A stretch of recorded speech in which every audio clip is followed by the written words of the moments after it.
Esa ja tervetuloa. Terve, kiitos. Uintimiehiä, niinkö? Joo, enemmänkin vapaasukellusmiehiä. No nyt on vapaata sukellusta tiedossa, koska aiot siis vaipua veden alle ja puhallella sieltä renkaita mahdollisimman monta. Mistäs vuoden ennätyskoe?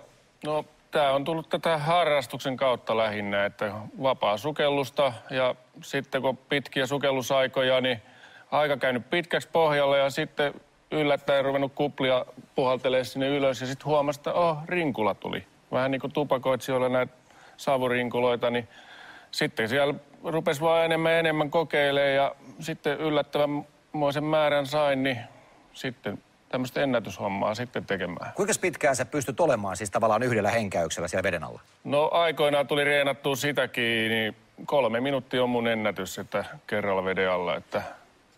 Mihin se perustuu se vielä, kun sä olet siellä veden alla, niin miten siellä tapahtuu se ikään kuin se uloshengittäminen? Se suoritus ei lähde heti, että se vaatii useamman yrityksen ja sit sun elimistö tavallaan rauhoittuu ja sen jälkeen sä pystyt tavallaan olemaan siellä kauan.